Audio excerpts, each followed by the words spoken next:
完璧などありえない。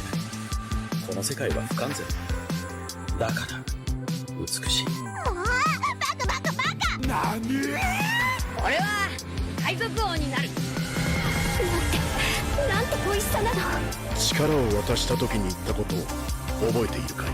くれ。違う、そこじゃない。変態。遅い。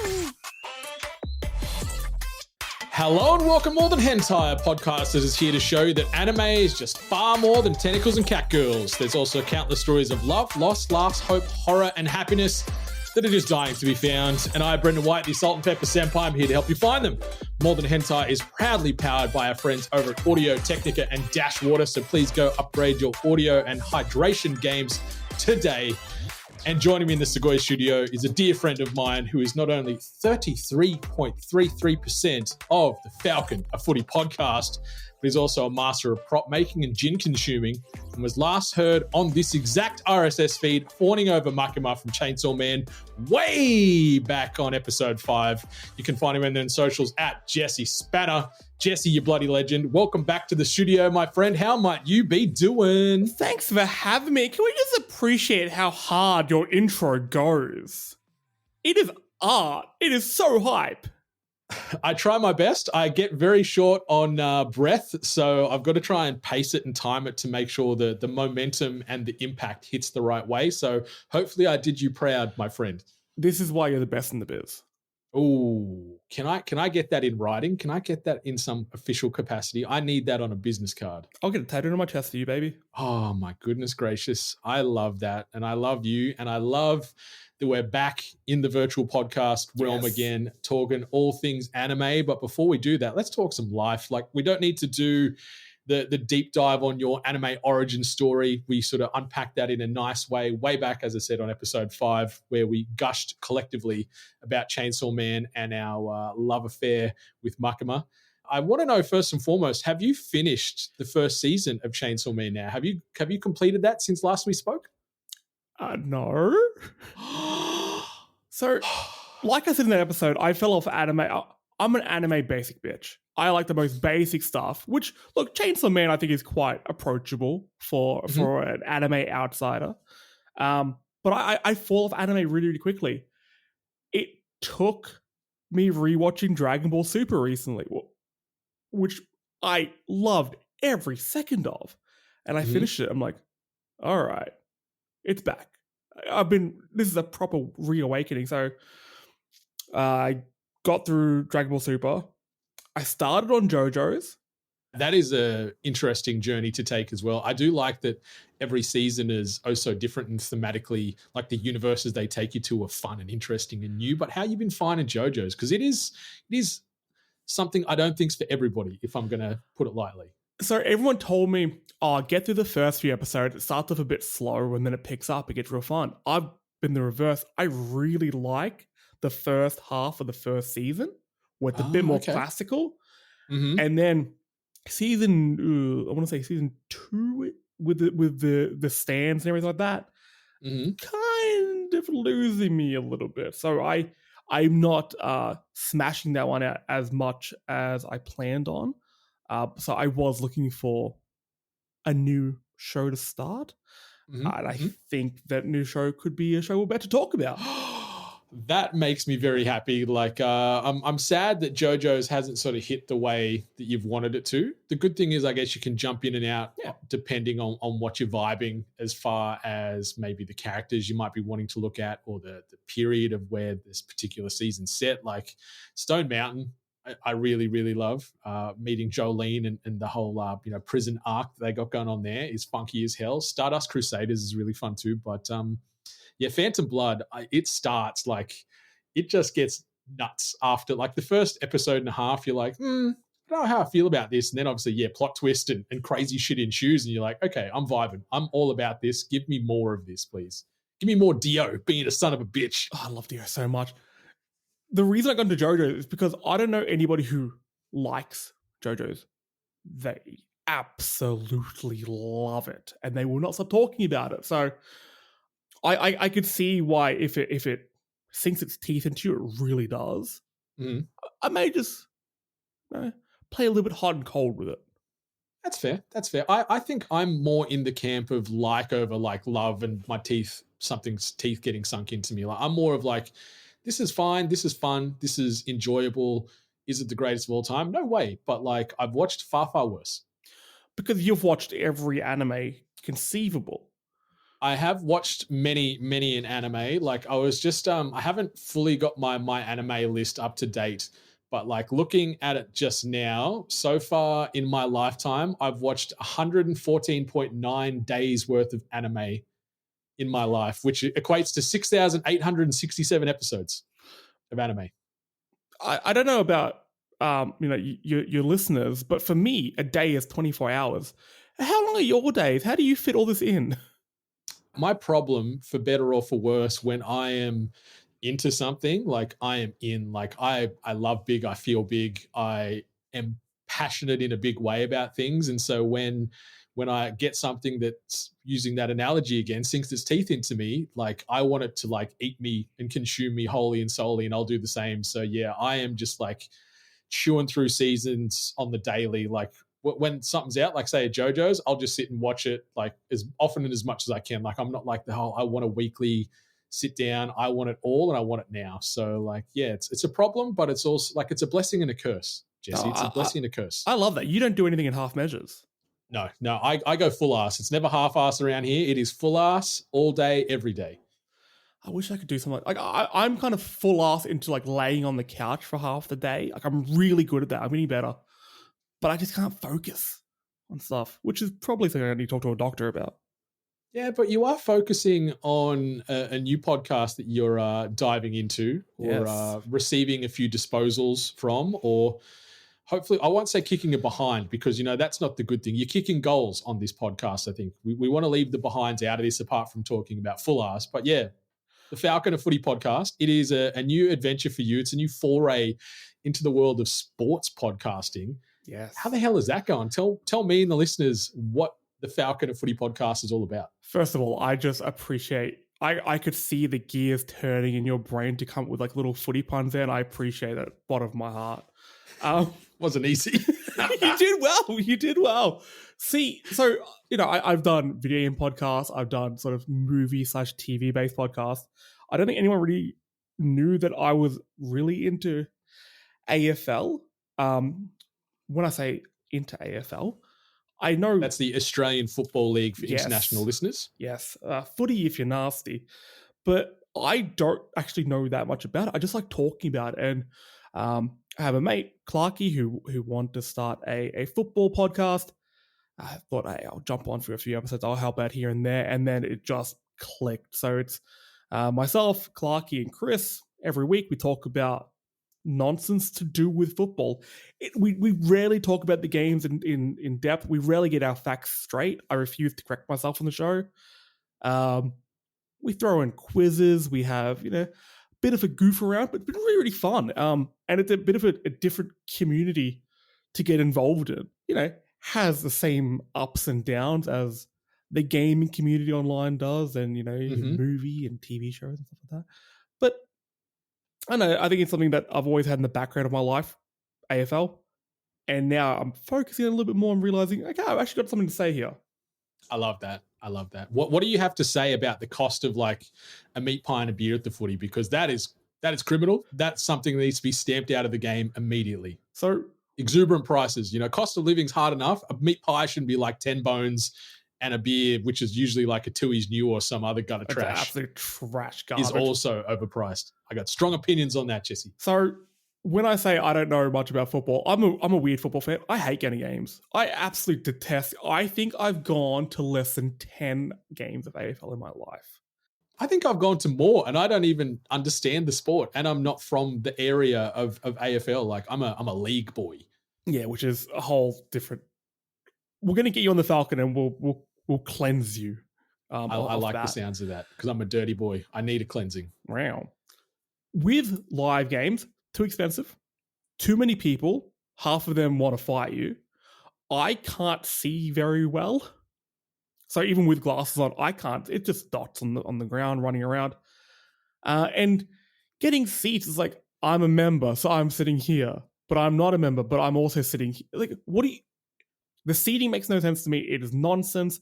The food choices, like you said, are too expensive, and now they're too. You can get fancy stuff. You get like Gami chicken now. You have to wait 45 minutes to get it. But it's like because of that, they've forgotten that typically a hot dog, a sausage in a bun, the sausage should be the length of the bun. They don't do that anymore. It's about half of it. So I think, inflation hit the sausage, not the bun. So it's all over the place. It feels messy. I'd rather sit at home for when my team Essendon loses, which happens almost all the time. I don't have to be sad. I don't have to be surrounded by the opposition who are happy. Yeah. And if the game's boring, I can just turn it off. I can start playing, Fortnite. It's great. Stay at home. That's my tip. Home is good. Like home is comfortable. Home is safe. You can cook food that didn't cost you an arm and a leg. You can make hot dogs that actually fill the bun appropriately. So there is a lot of positives here that you're sharing here with the listeners. And Essendon, my heart bleeds for you. I went for them by proxy due to an ex-girlfriend and her family for a hot minute, but we broke up and I threw Essendon in the bin at the same time. And now I'm a Western Bulldog supporter due to I have 2 French Bulldogs. I go for the Bulldogs in the rugby league. So I'm like, okay, there's some connective tissue here. There's a theme. I like the colors, blue and white, exactly the same as Canterbury. Like there's red too, but blue and white, same as Canterbury Bulldogs. Blue's my favorite color. So I'm a Dogs fan these days, Jesse. I hope that doesn't impact this show moving forward. It will. Just on a subconscious level, it definitely will. Like I can't. You can see on the camera, I can't make eye contact with you anymore. No, look, I'm never going to be one of those people who gets mad at other teams. As long as you're going for Collingwood, it's fine. Just and that's like I've only been living in Melbourne now for 2.5 years or so, and all I ever got for the first 12 months of being here would be like, which team do you go for? And I'm like, oh, I'm still working it out because I was. And all they'd say is the follow-up to that is like, as long as it's not Collingwood, you'll be fine. That's all I heard from every single person that crossed my path in regards to AFL for the first year of my life here. I feel like, every sport, there needs to be the enemy, just the enemy team. And some teams don't matter. Sorry, doggies, but Western Bulldogs, whatever. Good for them. They won one recently. Cool. Collingwood has just always been sort of the enemy team, and their fans absolutely lap it up. The thing is, some of the nicest people I know go for Collingwood. So none of the stereotypes really work. I meant to in quotes hate them as an Essendon supporter. I just whatever. We're all just trying to get through our days, right? Yeah. We're all just trying to survive, and if our team can get a win on the way through, let's be happy for one another. Exactly. Yeah, life's hard enough, Jesse. Life's hard enough without having to deal with nasty, mean Collingwood supporters. Exactly. That's for sure. I like how I flipped, they're real nice enough, scum of the earth. Yeah, that's all I've heard. You know what? The amount of people that said that, I feel there's always truth. There's always truth to a rumor if you're hearing it that often. Could only be 1% truth, but there's something in there where that initially stemmed from. So sorry, listeners that are Collingwood supporters, but you're in the anime-sized bin here. But it is fine.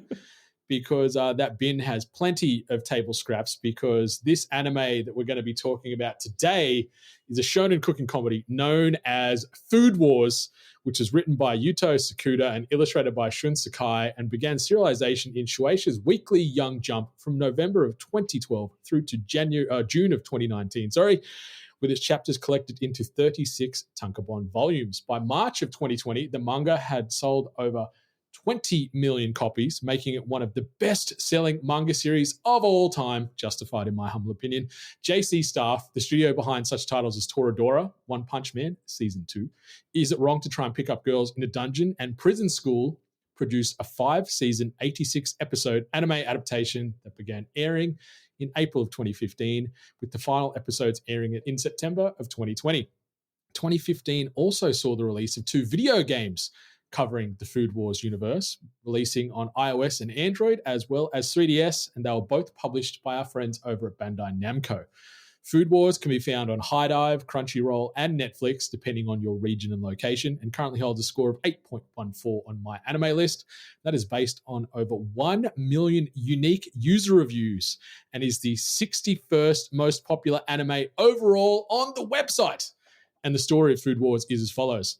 Soma Yukihara has been cooking alongside his father for as long as he can remember. As a sous chef at his father's restaurant, he's spent years developing his culinary expertise and inventing new dishes to amaze their customers.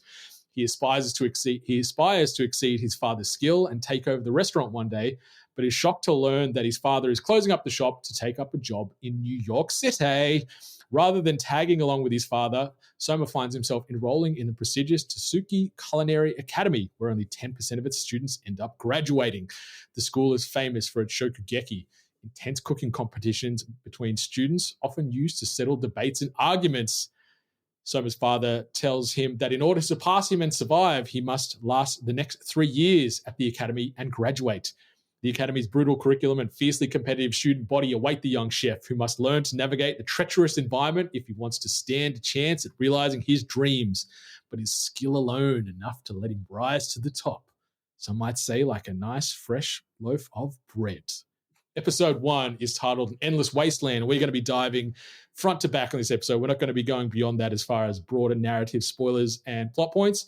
Episode 1 and Endless Wasteland, we are going front to back. Nothing is off limits, Jesse. So I wanted to start with, what is your overall general impression on Food Wars, this fantastic anime, which I love oh so much?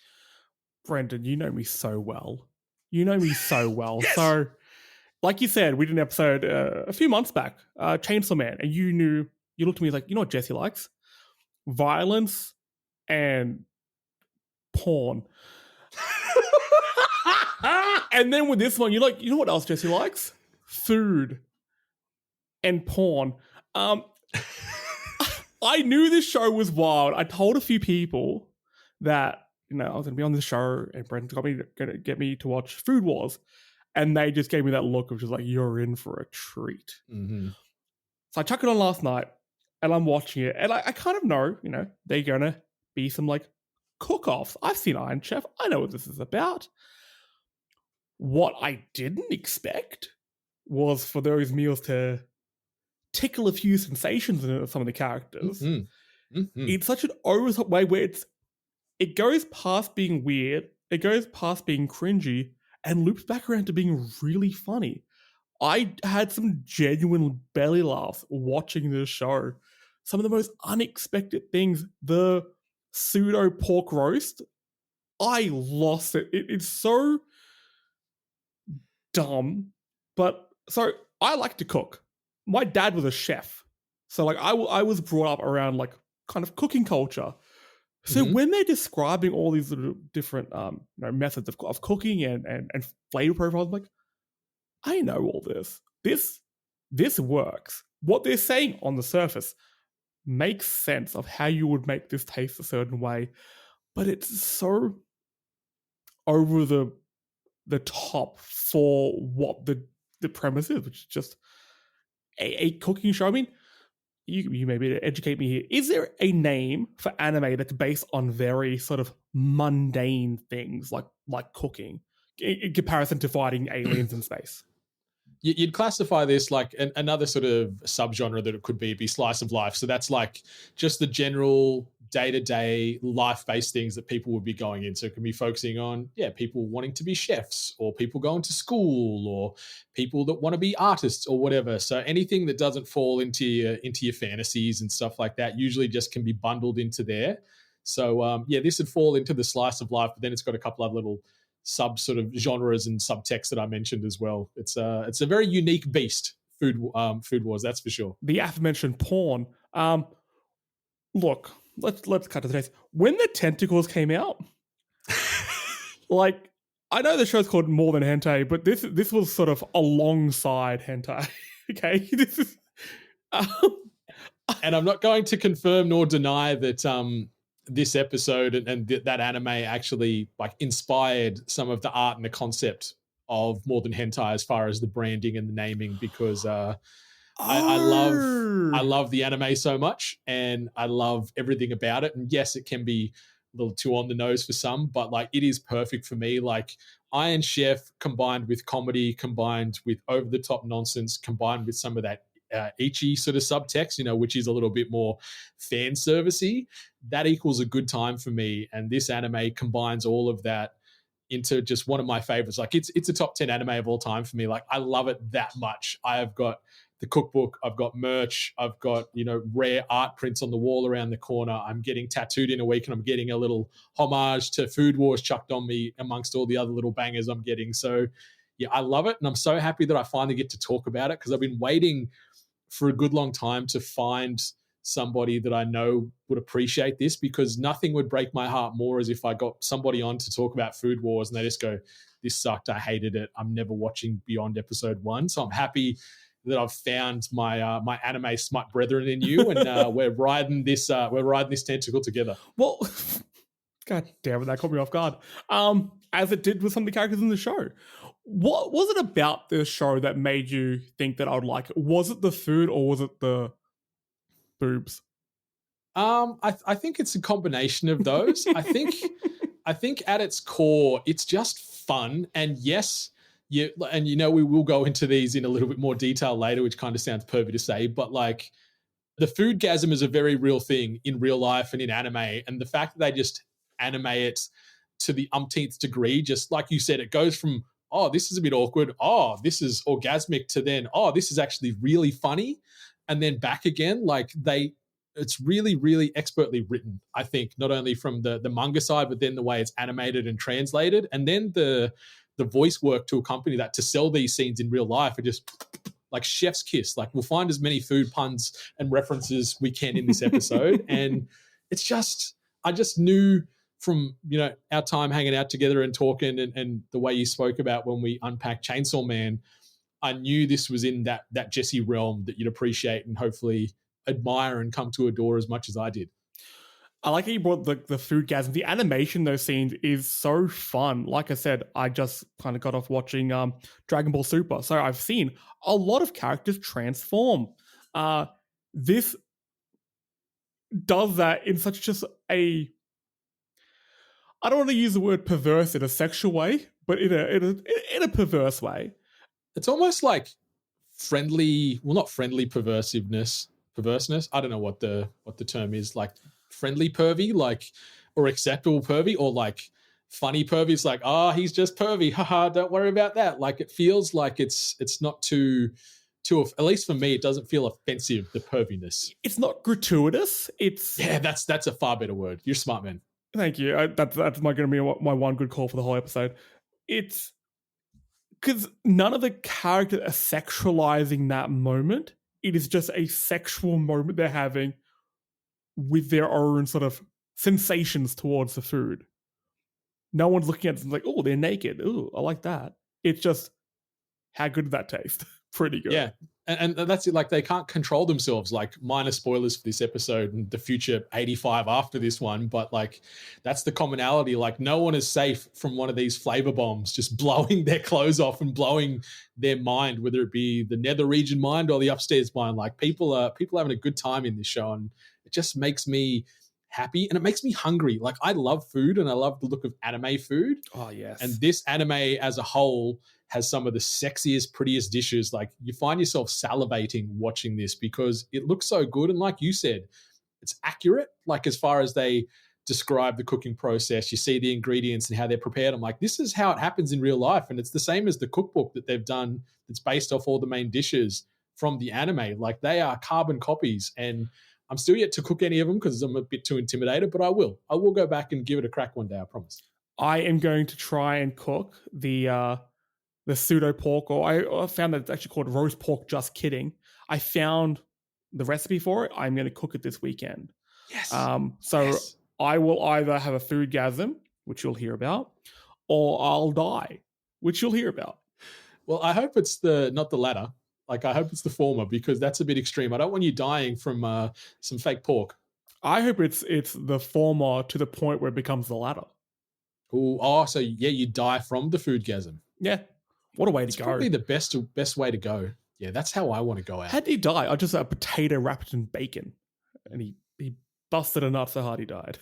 Yeah, and people like at the office were like, yeah, that checks out. That checks out, yeah. Fair enough. That sounds like a great time. But yeah, we're going to be unpacking the first episode, which is called An Endless Wasteland. And the episode, we get a cold open. We don't get the OP to begin with here. It's a nice cold open. And we're just presented with one word broken down into 3 syllables. We get disgusting, and you're like, all right, I'm interested. I'm intrigued. What is this in reference to? And we don't have to wait too long. We're introduced to the lead character, Soma. And you can see very quickly he's a bit of a mad scientist in the kitchen. And he's trying to cook up peanut butter squid. And, he's laughing maniacally. And you're getting a lot of like dark imagery around him. You can sort of see like he's crazy, he's mad, this is twisted, this is freaky. And so I'm like, oh, this is a bit of a wild boy here. And so he's cooking away. And then we're introduced to Miyu, who comes in, and she's there. And we find out that she does this pretty regularly at the restaurant there. She's coming in to judge the cook-off between Soma and his father. And we find out that in this situation here, Soma, he's only a 15-year-old boy. He's a bit of a whiz in the kitchen. And sadly, he's lost to his dad 489 times and counting in the cook-off. But I just wanted to say a side note before I get your thoughts on these opening couple of minutes. I love fried rice more than just about anything on planet Earth to eat. And seeing these two side-by-side fried rices come out from Joshiro and Soma, oh my God, I got instantly hungry again watching it. Like, a good fried rice is god tier. Like, it's so simple, but it is so perfect and so delicious. So I'm like, this anime has got me hook, line, and sinker again. That was literally the moment for me. I looked at like, okay, anime food is just on a different level. And I don't know how I was able to look at the rice that they use and you knew that it was cooked the day before. They've done it properly. They've got a little bit of MSG sprinkled in there. I don't know how they were able to bring that over in just imagery, but I could taste it. I could smell it.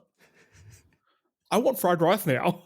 Yeah, I want fried rice most days, but more so after watching an episode of Food Wars, because I could smell and taste, and I could feel my insides sort of retracting from the MSG that was going to freak up my body the second I bit into that fried rice. So yeah, it looks amazing from both father and son. You can see he's learning and he's nipping at his dad's heels. He just wants to become the very best, as a nice good anime trope we see constantly here.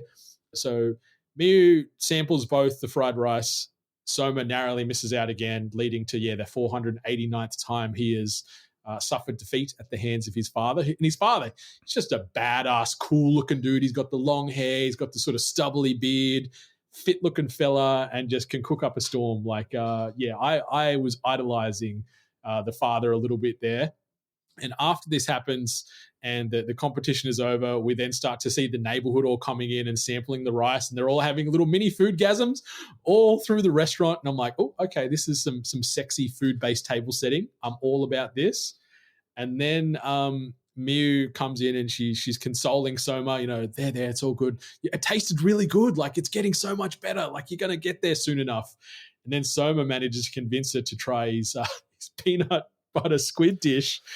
And there's a line here where she's eating it in there, and she goes, I've been grabbed by the offensive flavor that is violating her entire body. And that's where we see, the squid in this sort of bite moment, the squid has become alive and she's getting wrapped up in all these nasty peanut butter covered squid tentacles. And it's naughty and funny and creepy and all the things I love about anime in this one moment. And I'm like, yes, I love it. How are you feeling when we got to see the nasty squid the first time? The last time I saw something like that, part of it was pixelated.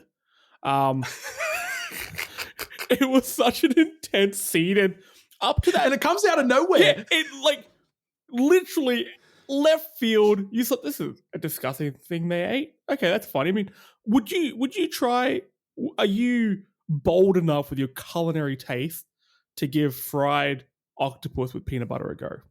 For sure. Like, I will try anything. I've eaten many good things, many horrible things. I've tried to cook and experiment, and I've eaten stuff all over the world. And I figure life is short. You only live once. So what's the worst that's going to happen? You're going to spit it out, or maybe you're going to get wrapped up in a squid tentacle that poor Miyu cops in this instance. But I thought, I was reflecting on this in real life, and I'm like, you know what? I feel it would work because, squid itself can be a bit salty. Yes. Peanut butter's salty, but you're going to get a bit of creaminess through it. And a good piece of squid, when it's cooked right, has a creamy texture. I feel it would really work. I feel like somebody on YouTube probably has, like, a Binging with Babish needs to do it and get that and make it work. Because you're right, the saltiness should work, and little bit of sweetness to it. Look, you'd probably just throw up your guts, but I'd be willing to try. Like you said, life's short. Try weird food. My partner and I, we're planning a trip to Japan at the end of the year, and just before this episode, we were talking about staying in a few different places, and one of them does a dinner set, which includes horse sashimi. Ooh, I've eaten horse, but not sashimi. I've had horse in a burger. Like? It was very strong. It had like easiest comparison would be it had a similar taste and texture to kangaroo. Like it was very lean, very strong red meat. But it was fine. I'd never do it again. I just thought, you know what? I'm in Germany. It's a goddamn horse burger at this food truck at this fair that I was at. And I'm like, when am I going to try this again? So I YOLO'd. I said, nay, I'm going to have one for sure. God damn it. God damn it. I think you can't also, you can't not have the story of, I went to Germany and ate horse from a food truck, because that's just a very good sentence. Mm-hmm. At least you didn't have a similar experience with like a horsegasm. At least you didn't have that. No. I did see a donkey orgasm in Mexico doing things, but I'm going to leave that at that. But yeah, it's Japan would be very exciting. I hope you're going to try like the live octopus thing. That's the one thing where I don't know how I feel about that. That would be a weird sensation in the mouth and in the throat. I can't do anything with anything that's alive. That weirds me out, especially after seeing that octopus scene from The Boys. Ooh, I can't. I'm not. Yeah. So getting back on track before we get cancelled here on More Than Hentai. Yeah. So poor old Miyu, she is feeling the wrath of the peanut butter squid from Soma. And as that sort of scene is fading out, we're getting some narration from a fantastically voiced. He's got a nice boom to his voice, the narrator, and he's explaining a little bit of context as far as what's going on. He talks about the food world, and the art of cooking is dotted with endless examples of the delectable and the repulsive. And that's exactly where Soma wants to be. So, somewhere like in the middle, riding the lightning between insane and, immeasurable type of thing. And I'm like, all right, this guy's a bit of a trailblazer, young Soma, like 15 years old and can cook better than most. I'm backing this kid. I'm in his corner. I'm cheering him on. I want him to succeed and take over the Yukihira restaurant. I do like how they grasp the whole like kind of young teenage thing of, I want to be good, but also a little bit gross. Because that in itself is fun. Does that line sort of continue throughout the rest of the series?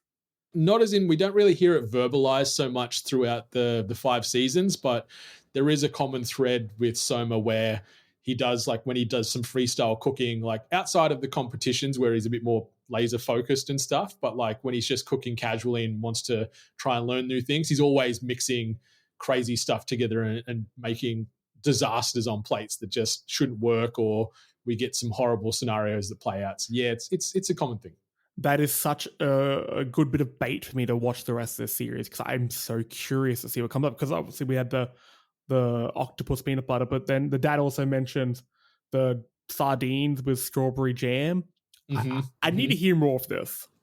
Yeah, I like their little back and forth. So yeah, after sort of the rush of the restaurants died down, and the father and son are, I guess, doing the end of shift cleanup and whatnot, and they're sort of having a bit of a flexing contest with like, you know what, I made the more horrible dish. No, mine was the grossest. And yeah, we get the sardines and strawberry jam, which intrigues me. I like a sardine and I love me some strawberry jam. So that's another thing where I'm like, I'll try it.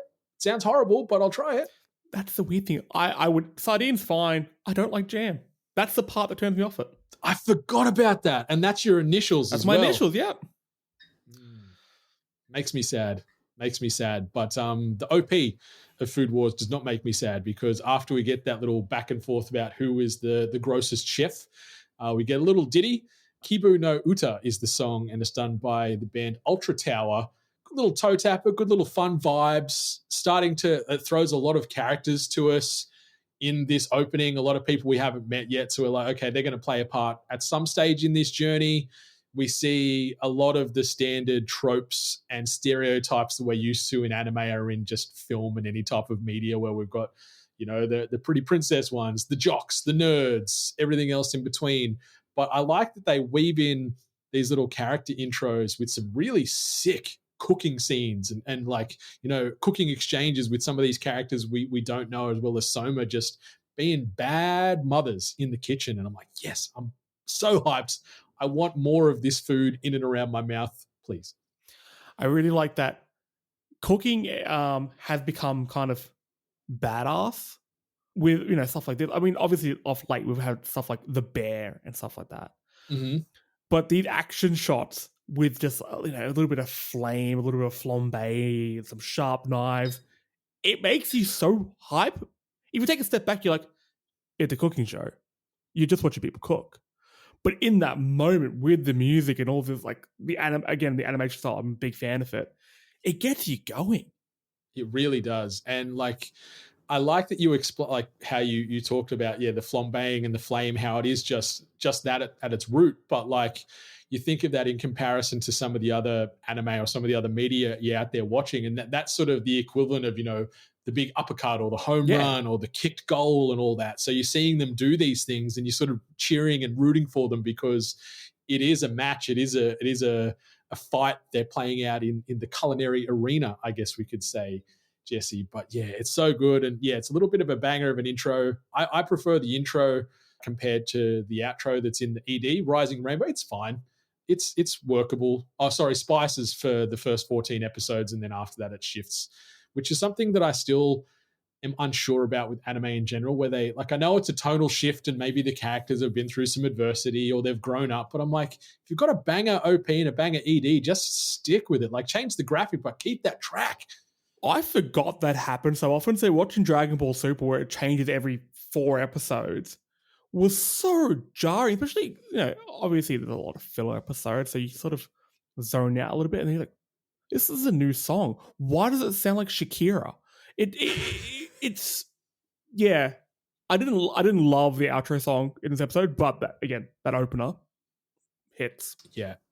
It's just a tone setter, and it just sort of gets that good vibe rolling. And then we're back in the Japanese eatery Yukihara. The father and son are in there running around. The restaurant's popping off. People are in there having a great time. The place is packed. Every table is full, super busy.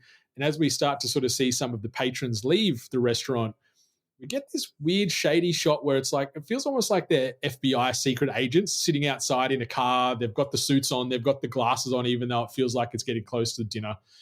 And like, what is going on here? What are these sus sons of guns up to? And so we get that really sort of fleeting scene of this female and her 3 cronies in this car parked out the front looking very suspect. And then we're back in with Soma, and he's reflecting on the cook-off and how badly he wants to surpass his father in skill. So you can sort of see that's his goal, that's his drive. He wants to become the man of the Yukihara restaurant or the Yukihara bloodline, and allow his dad at the ripe old age. I think his dad was 36. Like, he looks great. He's got his whole life ahead of him, but he's like, you know what, Dad, settle down. I'll take over the restaurant now. You do you. And so we're having this moment, and then the secret agents roll in. And as does some fantastic fan service, because the secret agents roll in, and the female secret agent, I didn't catch her name, so we'll just say female secret agent X. She rolls in and she's got some gravity-defying breasts that are just bouncing around and saying hello to Soma in a very big way. And I'm like, what is happening here? Where is this going to take us? But then we find out that they're not secret agents. They're in fact members of the urban life planners, which are there they want to level the area, build multi-rise living, and make it all schmick and fancy, and for the higher ups and the high rollers of Japan. And it's an interesting introduction here. We can already start to say, okay, is this where the conflict is going to play out long term? Is this going to be the constant foil here, the urban life planners and their evil antics? I didn't expect that scene to happen. Because you With see the these guys, boobs? yes. You see these guys roll in, and I kind of thought they're going to trash the place. Like, obviously, they're going to be sort of the villains of the episode. And I do, again, like, in these slice of life animes, your villains are going to be kind of lower level. So I like how they got like urban planners and landlords, actual villains in the show. But when she walks in, I was feeling things. Yeah, she's a good-looking woman. Like, if I was running a humble restaurant and she's like, hey, I'm going to pay all this money to close down, I'll be like, sure, I'll think about it. Done. Like, you free later? You wouldn't think. Here's the deed. I'm signing it over right now. So, yeah, we're introduced to the evil urban life planners. We get some really great animation in these sequences between Soma and the woman. And there's a lot of really tight focus shots on both of their eyes, like almost like a Western standoff where it's like, doo-doo-doo, who's going to blink first in this exchange? And she's sort of back and forth and trying to bait Soma a little bit as far as getting to the understanding of, what would make you close up the restaurant? Like, why would you not want to work at the Yukihira restaurant anymore? And Soma sort of says they'd close up if they couldn't service their customers. I'm like, oh, that's a bit ominous. That's a plot point there that's going to be, acknowledged now or in future episodes, I'm sure. And it was acknowledged, a few moments, a few moments later. I mean, we'll get into it in a moment. But when she comes back, he would just look like, ah, shit. I shouldn't have said anything. Yeah, silly 15-year-old boy. So yeah, that day ends on a bit of I wouldn't say a cliffhanger, but yeah, on certainly a bit of a suspect situation with the urban life planners. So we jump into the next day. Soma's father calls. Soma's already out early buying some ingredients for breakfast and running errands for the shop because he's just a good kid. And the dad sort of calls and says, yo, I've also got to run some errands. I'm going to be busy, so we're going to close the shop for today. So don't worry about opening. And you're like, ooh, it's a little interesting too. That seems a little suspect. What is happening here? And as Soma is heading back to the restaurant, he's reflecting on his father and like how little he knows about his father. He's like, apart from what happens in the kitchen, I don't know anything about my dad's past. I don't know anything about his hobbies. I don't really know anything about him apart from being the master of knives and, the fryer of rice. So yeah, it's very like also like, I'm like, okay, is this going to get unpacked more? Like what's happening with, Mr. Yukihara here? Where does he play into this? And so as he's thinking about all this, he returns back to the restaurant and the dastardly urban life planners have struck. They've vandalized the shop. They've also ruined all the meat and produce that they've had stored in the fridge and in the freezer and in just the lockup and whatnot. And so Soma's freaking out a little bit. And then lo and behold, the dastardly urban life planners sort of come out of the shadows, very much like, like almost twisting a mustache evilly. And she comes out and there's a lot of sexual innuendo here where she's like, you know what? I'm in the mood for a thick and juicy cut of meat. And you're like, oh, mamma mia. Like, I got a steak in the fridge. Like, you want me to get this ready for you, anime lady? Because I'm ready to cook. But she brings up the quote again here where she's like, you know what? I remember what you said just yesterday where if you can't provide what the customer needs, you're going to close the door of the restaurant forever and it will become ours and we can build the multi-rise and all that stuff I mentioned earlier. And you're like, oh, what's going to happen? The stakes cannot get higher, Jesse. Yeah, stakes. I see what you did there. That was good. For one, I don't think that would hold up in court saying, oh, this 15-year-old kid who was bedazzled by my badonkers said whatever I wanted him to, and then he couldn't cook a meal because they trashed the restaurant in the same way that Jack Nicholson's Joker posse trashed that museum. They just caused some minor mischief. They knocked a few lettuces over, leti, I guess. They knock a few things over. I'd say that'd be the plural of a lettuce, a leti. If it isn't, we're using it from moving forward. We learned pretty quickly that they didn't trash everything. They splashed some paint on the front sign. I loved when they got into the innuendo and puns. I'm a big fan of puns. And they make a few, but they keep saying that thick, juicy meat one. And they just keep, for lack of a better term, pounding it. Very tender. Very tender. That's why I wear glasses now. Well, they look good on you, I must say. Man. But yeah, so we get this whole build up, and I love that this exchange does end on the very cliched, maniacal laugh from the evil mastermind because she's like, you know what? I've got you, Soma. The Yukihira restaurant, that's going to be mine. But like you said, he's a 15-year-old boy. This woman might potentially be in trouble for maybe like sexually assaulting a minor indirectly. Who knows? Like, if anything, she's probably the one that's going to get in trouble here, not Soma. And I doubt Soma's name is on the deed to the restaurant anyway. But like you said, we don't need to get into the specifics and the legal ramifications here. But Soma gladly accepts this challenge. And we get this really cool scene here where we see him like level up in this moment where he whips out his trademark white headband that nearly flows to the floor, and we're getting really cool animations, like a battle scene or a pre-battle scene where he's just like getting ready to go to war with the evil urban life planners here. And then he drops his battle cry and it's like, order up. And then it's like time to get down to business. I'm like, yes, let's go. I'm in. The next scene, though, I feel this next scene is like a tone setter for the anime moving forward holistically, because this is where we see Soma in the kitchen cooking up a storm. They're mixing in shots focusing on not only like his facial animations and concentration, they're focusing on his hands prepping and showing like really intricate knife work, really tight shots of the food. They mix in like slow motion and freeze frame in this sequence as well. Combine that with like some of the poses and the hero movements he's doing. But then we've also got like this epic soundtrack that's overlaid over it too, that is just like hyping this thing up even more and building the tension. And I feel JC stuff, like they're a fantastic production house, but they are like firing on all gas burners here, Jesse. They are firing on all 6 gas burners. The food looks amazing. I love the look of all the characters.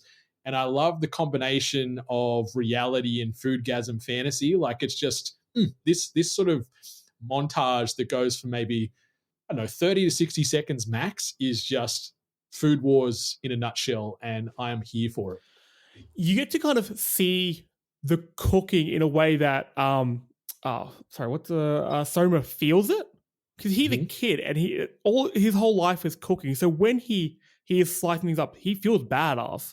When he's popping all the burners on, he feels like a superhero. So I love that you get to almost see it how he would feel it. And again, at this point, I'm like, why am I cheering for a cooking show? It's bonkers. It's the best, Jesse. It's the best. I say that like I haven't cheered like and actually stood up on my couch watching Iron Chef before. Oh, love me. I'm a sucker for like any type of food-based show, whether it be anime or real life. Like I watched an episode of MasterChef just before this because I'm like, I got some time to kill. I was just channel surfing. I'm like, oh, MasterChef's on. I'll get behind this. And a guy got really teary-eyed cooking some pork belly. And I'm like, you know what? I'm in your corner, brother. Give me a bite of that. I love you. Same. Actually, odd segue here. I saw that you recently got a robo vacuum. Mm-hmm. So we have one as well. And we have named, you like you said, you like Iron Chef. We've named him Hiroyuki Sakai. Oh, that's so good. And we're going to put a little sticker of Hiroyuki on him and stuff like that. One of them, I can't remember which one. One of the Iron Chefs is actually coming to Melbourne. Really? It is Hiroyuki Sakai. He's coming to Melbourne. He's doing a some thing at a winery. It's like $800 Oof, that's an expensive meal. I was about to say, like, do we want to go to this together? And then it's like, oh, that's a lot of dollary dues. I still kind of do, to be honest. Well, if it's at a winery, it might be somewhere down near me, to be honest. You may just see him. Peninsula. Maybe we should do what do they call it when they when somebody drives a car behind like their like team in America, like they have their team tours around, like a convoy, like tailgating, or no, I think that's the term, whatever it's called. A convoy, like a tailgate's usually a static party in a car park, but a convoy where he'd be the leader and would be cars back, like following him around. I'll join an Iron Chef convoy for sure. In a non-creepy way, if anyone who knows Hiroyuki Sakai is listening, we're joking, wink, wink, we're not. We should follow him around and just as the scraps fall out of his car, we eat him up. Like I'm sure he's cooking in there, practicing. I'll hand feed him peanut butter squid if he wants. Like, I don't mind. I'll even like mama bird, baby bird it for him if that's what he's into. Like, yeah, nothing's off limits here. I'm in. Yeah. Just like with this anime, I am so in. And the urban life planners, Jesse, they were in this moment because they are shook. They are like, how is this young boy, this 15-year-old prodigy, how is he able to make something that is meaty and juicy and thick when we've destroyed and spoiled all the meat? How can this happen? Like we've ruined their day. This restaurant's going under. But then he unveils his correct creation and he's like, it's a pork roast, but he used a potato and wrapped it in the bacon that he bought for breakfast that they were going to have earlier. So it's a bit of a clever misdirect there from Soma, and he thought, what can he work with here to make a meaty dish? But then the woman, being the dastardly evil thing she is, she's calling him out and she's like, no, what? That's bullshit. I asked for a meaty dish. She starts trashing the restaurant. saying this is nonsense. I've worked with like Michelin chef equivalents in all her high-rise fancy pants restaurants that she helps get off the ground, and continues to sort of belittle Soma. But then he's like, you know what, woman, shut up and eat this up, and let's see how you're feeling afterwards. And he puts the plate down, and she sits down, and you can see like she's within earshot of the plate. She's still a few meters from the plate at this moment when he puts it down on the table, but she gets that aroma, like Pepe Le Pew style, creeping into the nostrils, and you can see it's already getting to her, and she's already starting to squirm and get a little wound up from this fake pork roast. She was very into it, and to be honest, as I watched it, so was I. I think I was feeling very much the same way. I nearly spat my tea. It was like a sexy curiosity to it. It's like I shouldn't want this, but I do. It was forbidden love. Or lust. I see why, Eve ate the apple all those years ago, because sexy curiosity is a real thing. Because it was covered in bacon. And she was told it was a meatball. Yeah. Oh God, shout out to meatballs. I love meatballs. But anyway, the evil woman, she sits down, takes one bite, and that foodgasm just goes whack. And you can see from just that singular bite, she's explaining that there is just this bliss that's sort of engrossing her and covering her from toenail to the top of her head. Like she is in food nirvana, and this whole scene where, obviously the clothes are starting to burst off and whatnot, but we get a lot of the gods rays. We don't see any full-fledged nudity. Full disclaimer, any smut hunters that are listening to this podcast that want to see the whole box and dice, you don't see any of that stuff. It's god rays covering up the nipples and the female and the male genitalia. So there is some suggested nudity, but you never see the whole hog, especially here because it's a fake potato. So cowards. Yeah. But I like that they tread the line. I like that, like, it's naughty and smutty and very much in that Ichi vein, but it's weirdly tasteful in a way. Like the god rays and the way they animate it and the sequences, it is very tasteful and classy, which is weird to sort of say when there's food-based nudity going on. It looks like a character having an orgasm mid-magical girl transformation. Like, yeah, just the lights, the colors, and then the guys get involved, and they're all being covered up by various different sized god rays, I'll say that. Yeah. It's very cleverly done. And yeah, the different sized god rays were not by accident from JC Staff. Like they're implying that some are more endowed than others, I guess we could say. Have you ever had a meal that made you feel close to that? Oh yeah. Yeah. I love food so much. And when food is good, like a lot of friends and family make fun of me because they'll know, oftentimes I'll do like a little dance in my seat and stuff like that. But there's been a few moments where I've eaten food and it has nearly blown my socks off or blown a load out of me. And it's not a regular thing, luckily, because that would be embarrassing. But I think the most recent one I had, this is going to sound super wanky, but I was in Dubai 2 months ago now. And obviously Dubai is full of rich, obnoxious people, and there's just more money than sense in this place. And we were out, and I didn't even go to the restaurant, which makes it even funnier, but we're on Uber Eats trying to work out some things to order for dinner. And I saw Salt Bay's restaurant was on there. Oh, and I'm like, no. okay, this sounds interesting. And he's got a gold leaf burger on there. So I got this burger delivered to me. So I lose, let's say 20 to 30% quality and freshness due to the delivery process in itself. But this burger was still that good and that juicy that maybe a little bit of pre-cum came out of this thing. Like, it was delicious. Yes, it was a $300 burger, and I didn't realize that. I knew it was expensive, but I didn't know the conversion to a T. So I paid a lot of money for this thing, but I don't regret it. I'm glad you didn't, for lack of a better term, finish because I think if I was to line up every person on Earth in order of who I'd want to make me come, Salt Bay is so far down the negative end of that line. Yeah, like I don't have a strong opinion on him either way. Like, I respect that he's gotten this far from hustle and yeah, he went viral and he capitalized on it. And you know what? This burger was delicious. He seems like maybe a bit of a punce in real life. And Yeah. maybe I don't want him to tickle my pickle literally in real life. But you know what? He made a good, or his underling made a good burger, and I'm all the better for it. So yeah, Salt Bay Gold Leaf Burger, double thumbs up for me for the audio listeners. It was a very tasty treat. But yeah, we're having this situation here where the evil urban planner lady is having this foodgasm situation. Soma interrupts and he starts to break down and explain his cooking process. And this is one of the things I love with this anime. It's not just big moment, boom, foodgasm, that's it. They go into the science, they go into the cooking process and explain not only the tips and how they prepare these things, but they also list the ingredients on the screen as well. So if you're there with a pen and paper, you can sort of take notes and work out what they've done to make this thing become the flavor bomb that it is. And I do love, and there's a constant in this, minor spoiler, not spoiler at all, but like umami is a constant thing that gets referenced in Food Wars throughout the entirety of the 86 episodes. And yeah, obviously he packed this thing with umami due to the cooking process and how the potato reacted with these herbs and the bacon and rah, rah, rah. And it's really cool and it's really fun and it's really educational. And I love that about this show because it just went from like a lady's clothes just got blown off because she had a bite of this thing. And now I'm learning some science about cooking. Like it's just insane, but it works. Yeah, the show's like teaching you, like, this is how you get a woman naked. You cook this pork. Cook her a potato. Cook her a potato. You have to find the right woman. Yeah, this is the part that really, really got me involved because it'd be so easy for them just to say, he's just that good a cook. He's just that good. It's borderline magic. We'll never explain it. We don't need to. And if they went that way, cool, that's fine.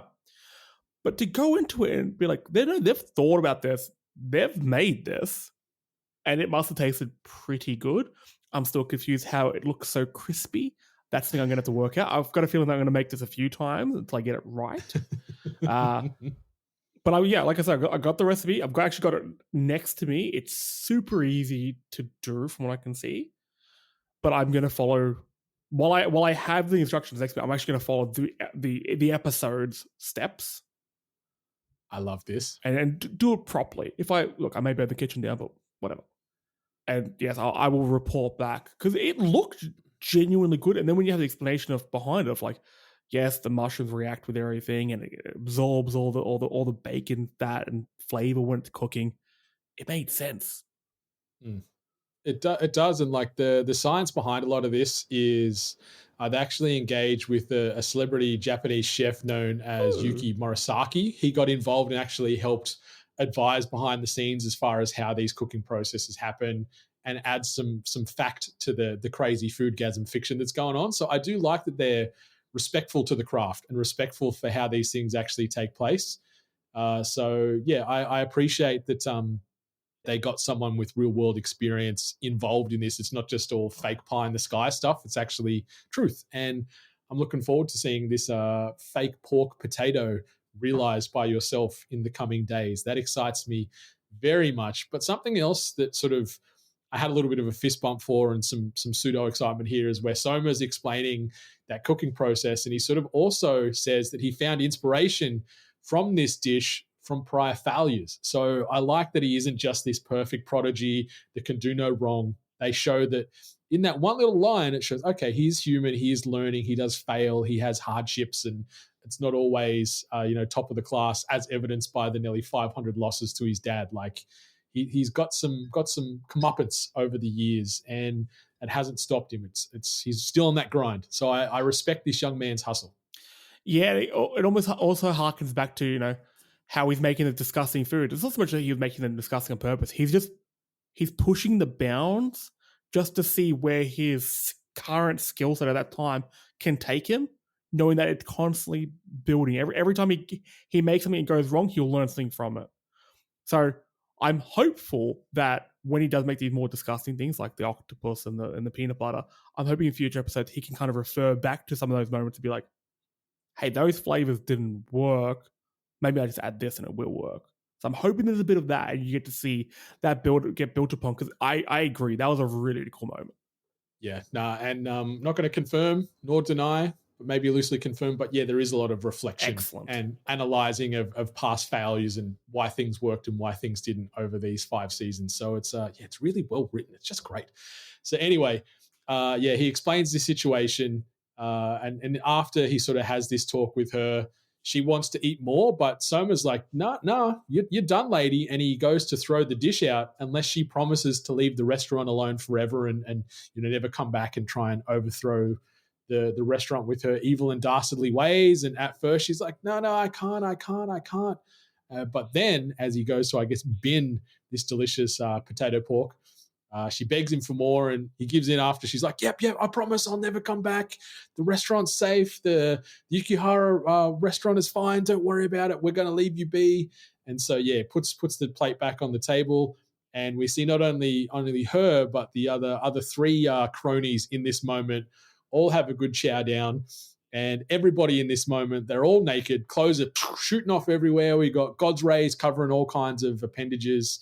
And this 4-person foodgasm scene, it goes for a good 20 seconds. Yes. And I think the cherry on top of this scene is after that 20 seconds, they're all laying on the floor as if they've just had sex. Like they're all laying there on the floor, satisfied. I would have loved and probably just died from laughter if someone like sort of said, I need a cigarette, or like someone just lights a smoke up afterwards. So I think there was a missed opportunity there, but this whole scene was also just, it was stupid funny. It was stupid in general. The animation was phenomenal. And I never get sick of seeing foodgasms in this show. And you see many. I mean, look, I can't speak for you. You've had your own adventures throughout your own life. I've never seen somebody edge somebody with a potato.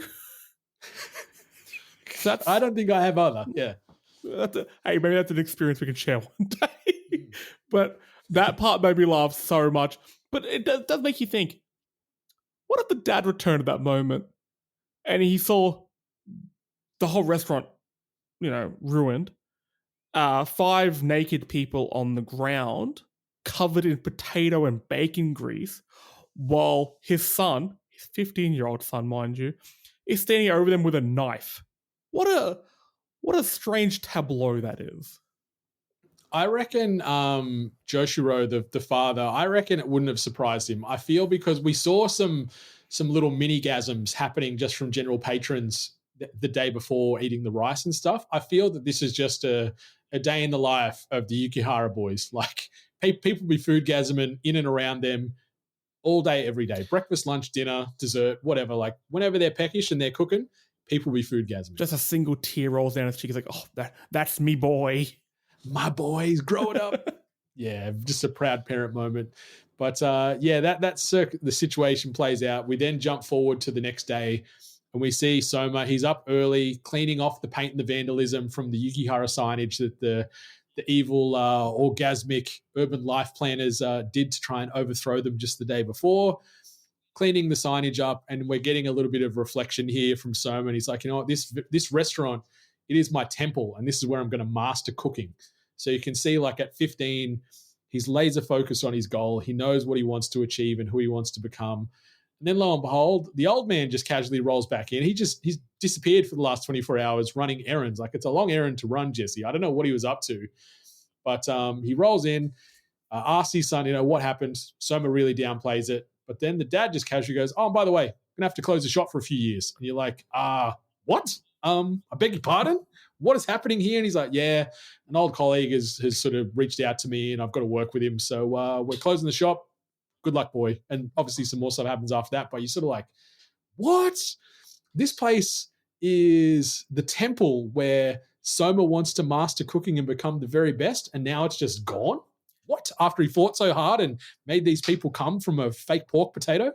Which is, again, hell of an effort. This is a genuinely good rug pull. I didn't expect it. I thought it was going to be, dad gets back, asks what happened. He explains it and he's like, oh, maybe you can take over the restaurant or, whatever that next chapter of the restaurant is. But to take that away completely and make that restaurant sort of the reward at the end of his, his trials and tribulations he's about to go through, I think it was a really, really cool idea. I love how nonchalant the dad is. It's like, oh yeah, we're closing up for a few years. I'm going to have to apologize to a few people, but shit happens. Because at the same time, he's also saying, oh son, I'm leaving. It's not just rest and clothing. He's Yeah. like, I'm out. I'm booting. Yeah, and he's leaving in like 5 minutes. It's not like I'm leaving I'm packing in a week. and I'm He's out. like, once I'm done packing, see you, son. Like, good luck. You're a 15-year-old kid. And he's like, I'll transfer you some money once in a while. Like, that's the extent of like the support that he's gonna throw behind Soma at 15 years old. So Soma's sort of trying to work out what's going on. Then we get a couple of little scenes intercut here with one another where we're having that discussion between the Yukihara boys, and also we're seeing Soma now very well dressed, casually walking along like a Japanese path there, got the nice garb on, and he's got something in his hand, and you're like, what is this? What's going on here? I don't understand. And we find out that he's got entrance exam form in his hand. And we're sort of cutting back between that scene and also the father and son sort of discussing what's happening on the fly, because like you said, Jesse, the daddy's like, aces, I'm gone, I'm packing this bag and I'll see ya in a couple of years, like good luck, kiddo. But we find out here that the dad has high hopes of Soma going to the Totsuki fine dining academy, and he wants Soma to come back once he learns what he's made of. So go to the academy, prove himself, learn what he's made of, and all will be good in the world after that. But we're seeing then Soma walking to the academy. He's questioning why he even needs to go. He feels like, what am I going to learn from a bunch of old has-beens? Like, and then we've got some sort of little imaginary scenes playing out his head of like old fogies trying to teach him how to cook toast, equivalent sort of stuff. I have the quote here of the old man. He's making something. He's just shaking a pot. And he says, simple to make it easy to digest. And the two people in the background say, thank you for your wisdom. I lost my shit laughing at this. It was so well done. It's really, really well done. And so you start to immediately think that the Totsuki fine dining academy is going to be a bit of a dead duck, because the images in Soma's head that it's just going to be exactly like that. Like, thank you for your wisdom, old man or old woman. We appreciate it. Like, let's have a digestible and a cup of tea. But as this is happening, Soma gets a call from his dad, and he's explaining to Soma on the fly about this academy where it's the hardest fine dining or culinary school in Japan. Only 10% of people graduate. So you're like, ooh, there's the stakes getting set. Will he or won't he graduate? Will he be part of the lucky 10% with his unique, eccentric peanut butter squid and crazy frenetic cooking style? And then it cuts to black and we get the ED. And it is a fun little toe tapper, the ED, Spice by Tokyo Karan, I think you pronounce the band name as. Fun little ditty. But it's interesting because the first half of the ED has some very interesting imagery where the entire cast of most we haven't met yet are naked, but suggestively nude again, hiding their nether regions and their breasts with various food items and kitchen implements and stuff like that. And you're like, okay, this is interesting. I am curious. Will Soma sink or swim in the culinary world? Is he cut out for this life?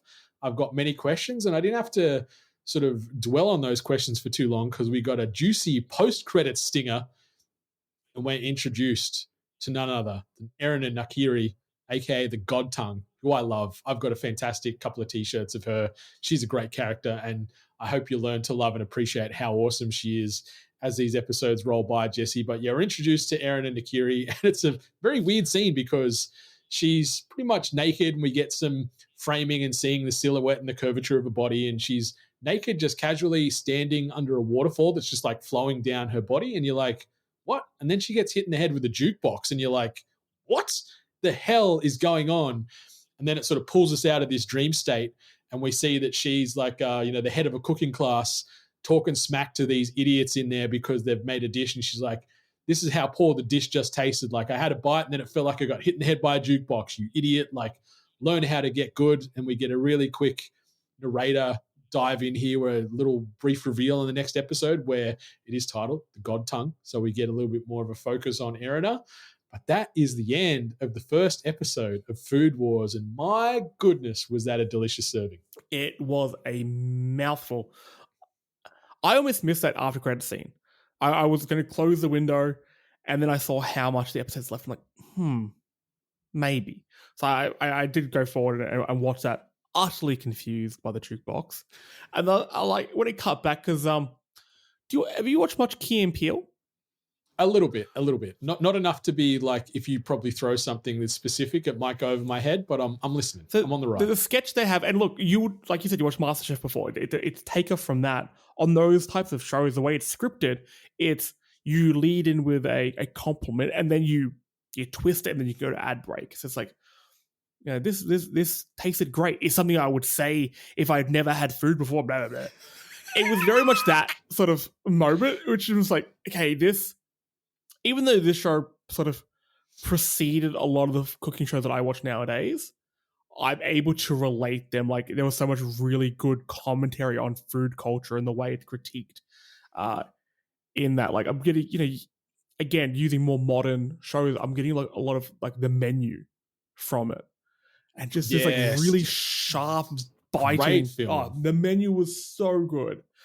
But like, food critique culture is brutal and just dark and twisted, and that's what I'm getting from this. And I think I will fall in love with her. Sorry, I'm going to rephrase that. I have fallen in love with her already.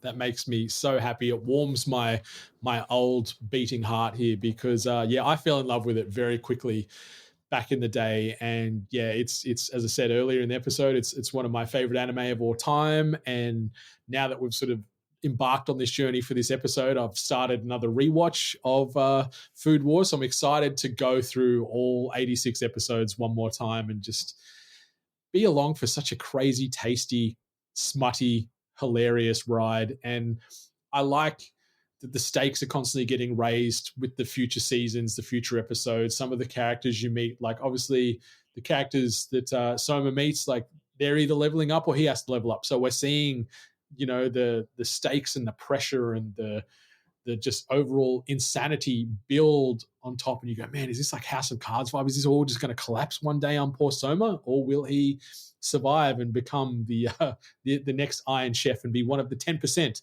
that graduates from the academy? But yeah, I can't say enough good things about this. But I guess it goes without saying, like, I don't really need to ask. Like, you're going to keep watching Food Wars. 100%. I love what it delivered. Soma is such a likable character. And like you said, he's well thought out. The part where he's self-reflective sort of does take him beyond a lot of characters I've seen in shows like this. They sometimes lack a little bit of self-reflection, but it has, for all the crassness in the episode, it has that depth, a bold depth flavor to it. Oh, good call. Yeah, it's got some nice emotional umami that just cleanses the palate effortlessly, some might say, in this show. And especially, like, there is always a risk with the concept of this podcast where we only deep dive on that first episode. You might not get enough to hook you, to lead you to the main course, so to speak. But the rule of 3 is the usual thing with anime. But I think after episode 1, it does enough to get you interested. You understand the world, you understand the crazy cooking mechanics and what happens when the Yukihara family cook, and maybe other people have similar abilities to make people foodgasm. Is it a unique thing to just them, or is this just good cooking in general happens? Like, is this going to be their superpower? Do other people have equivalent superpowers in the culinary world? Like, how's it all going to play out? Like, I've got so many questions. And like, I remember the first time I watched that episode 1, I'm like, fuck, I'm in. And I binged like that first season within the span of like a day, because that's just what some of these things do to me. And like, I scored this on my anime list. I gave it a 10 out of 10 because you can't do half scores. You can't do like if I could, I'd probably sit it at a 9.5, but it's more of a 10 than a 9 to me. So it's a 10 out of 10 for me because I love it. It's everything I love about anime. It combines some of my favorite things in the world, and it just does it so goddamn well. You've sold it so well to me. You've sold it so well. I'm glad it's a long weekend, because I think I'm going to get a fair bit of this watch, and I'll keep you in the loop. I'll report back. Yes, I'm excited to hear how the progress goes with Food Wars. Hopefully it goes further than Chainsaw Man. So I don't want to be disappointed by you twice in one calendar year regarding anime. So but listeners, if you're still on the fence about Food Wars, if you're a fan of Yakitate, which is a fantastic anime about the science and greatness that is bread, well worth checking out. Restaurant to Another World, Toriko, Gourmet Girl Graffiti, and Kakiguri. If you're a fan of any of those, they're the most 5 commonly recommended. Like, if you like that, you're going to like this on my anime list. So if you vibe with any of those 5, give Food Wars a look. But please give Food Wars a look regardless, because it is so goddamn good. But Jesse, we're going to jump into the last word presented by our friends over at Japan Crate. Experience Japan through snacks and knickknacks via monthly package drops, courtesy of japancrate.com. And while you're there, be sure to use code 8bit15 at checkout to get yourself 15% off your purchase and free shipping to anywhere on planet Earth. Jesse, what is your last word, your last words, your last thoughts, your last statement on Food Wars? My palate has been teased. It's, you know, when you get an entree at a restaurant and you just get a little bit of, and you just know what's going to come next. You can smell what other people are eating. You can see it. I'm looking over at your table and you're finished your meal and you are smoking that cigarette. You are post. I've got no clothes on, just a cigarette and like a bib. I'm wearing a bib and a cigarette. That's and it. The bib's covering nothing. Absolutely covering nothing. And you were just post O-face, you're loving life. And I'm looking down at the meal and I know what's about to happen. And I'm mentally apologizing to everyone else in the restaurant for what they're about to see. But I'm about to dive into this. Yeah, I love that. Strap in, embrace the tentacle life. If someone offers you some peanut butter squid, don't say no. Just keep open minds lead to open doors, listeners. And Food Wars will open many a door and many a mind. That is for sure. So enjoy that. But Jesse, thank you so much for stopping on by. This is just about one of the most fun podcasts that I've just about ever recorded. I've been cackling for the entirety of this 117 minutes worth of recording. So I appreciate you as always, but share with the listeners again where they can find you and all the fantastic things you're doing, because you're worth hunting down and you're worth listening to, because you've got a great mind and you're a funny son of a bitch. Thank you. It is, I was going to say, it's a pleasure doing a podcast. It's an honor doing a podcast with you. I always have an absolute blast talking to you. So thank you very much for having me on again. But yes, if you want to find me, my own socials are at Jesse Spanner. And you can also catch Ye Oldie Football Podcast at Falcon Footy Pod. We post those once a week. And then on my personal Twitter, you hear me bitch about music. Far worse things to bitch about. Honestly, I'm not that funny on my socials. You're more funny in podcast form. That's why you've got to rate, review, and subscribe to the Falcon Footy Podcast, as well as all the other podcasts you listen to on the regular. Those ratings and reviews, they take no time. They cost no money. It's just positive, good karma. So pay it forward. Those ratings and reviews help keep those emotional lights on in all our little podcaster hearts and help keeps us tracking, keeps us relevant. And speaking of 5-star reviews, I just wanted to shout out to D. Pretz from the United States for dropping a fantastic review on Apple Podcasts. I won't read the entire review, but I just wanted to sort of take the headline, which he called More Than Hentai, a great beginner-friendly show, well worth looking out. So anyone that is out there that is new to anime or maybe lapsed and is coming back from the wilderness, D. Pretz knows what's up. So shout out. Thank you so much for taking the time to drop that review. It means the world to me and means the world to everybody else. But also head on over to morethanhentai.life. That is the hub for this podcast and everything I'm doing over there. You can get your hands on some very delicious merch. You can join the Sugoi Squad over there. The low price of $1 per month and get yourself exclusive access to content as well as product. So if you can do that, that'd be great. But otherwise, those ratings and reviews are more than enough to keep those emotional lights glowing eminently, eternally, constantly, just warming this old ribcage right here. But listeners, whether your anime be subbed, dubbed, or still yet to come, enjoy yourself, stay hungry, and much love to all the gorgeous waifus out there. On behalf of myself and the sexy man, Jesse, goodbye. Bye.